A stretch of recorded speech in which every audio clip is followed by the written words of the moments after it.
Hi, my name is Austin Council. This is my reflection for this week's readings on narratives in AEC 6932 Interpersonal Leadership. So, the prompt for this week reads: Narrative shapes our understanding of how we interact with our world, and authenticity helps to be more fully engaged in presenting that to others. How can you tether yourself to this idea in your daily practice?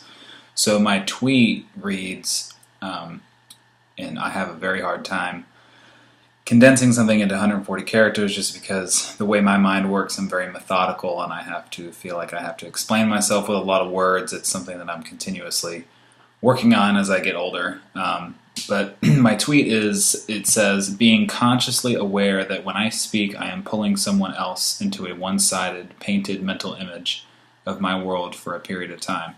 And this goes back to the part of the article, one of my favorite articles of the readings, the Narrating the Self by Ox and Capps, where it really talks about point of view.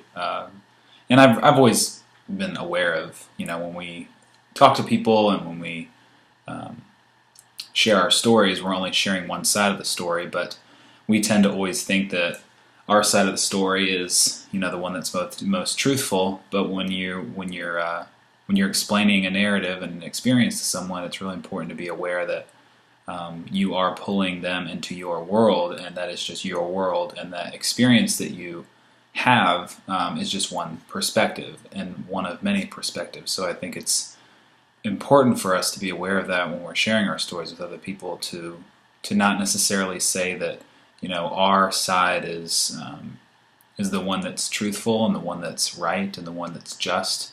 I think it's just one part of this of the story and one component of that experience that kind of shapes who we are as people. So in my daily practice, being aware that I just have one perspective of the narrative and one perspective of the experience, I think is really important to just try to be kind of unbiased as possible, even though I know we're all humans and we have biases.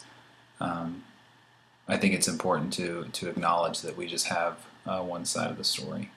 What makes me tick? People. I'm a people-oriented person, so I am a big proponent of personality tests, and one of the favorite ones that I've ever taken is called the Enneagram, which basically divides people into 9 different types with healthy and unhealthy levels. And it also tells you what types you get along with, and what types you get along with, and what personalities cause you stress and cause you growth. So I am classified as a 2, which means I am labeled what's called a helper, which means I am completely driven by the need to help people. I find purpose in being around people and helping others.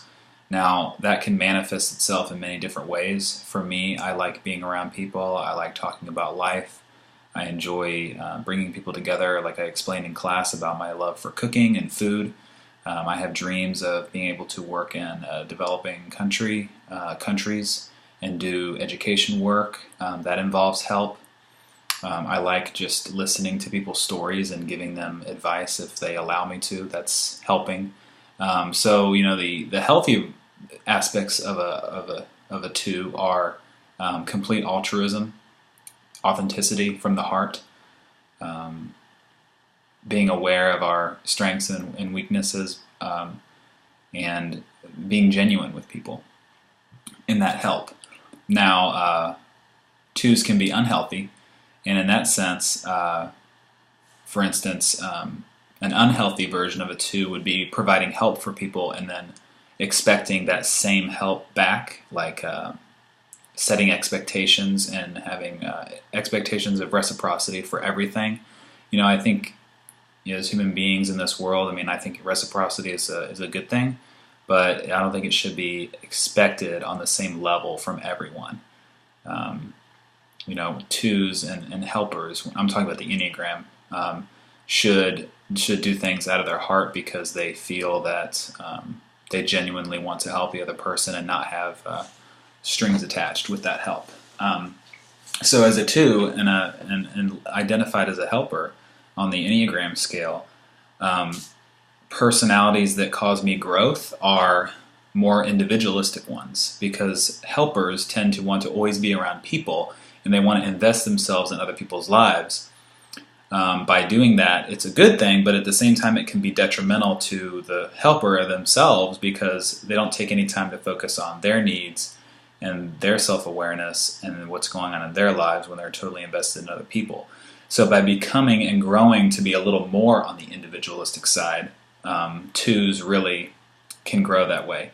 Personalities that cause 2s stress would be ones that are more challenging of the help that they provide, challenging of their altruism. That can cause a 2 to be stressful. So people really make me tick, and I'm a very relationship-oriented person. Everything I do is grounded and rooted and has its foundation in people. I think being a student of the social sciences, history major in undergrad, education major in my master's program, now doing a doctorate in leadership, all involves connecting people, making relationships with people, discussing things with people, teaching people, learning from people. So that's what makes me tick. And that concludes this week's reflection YouTube video on narratives. And my name again is Austin Council.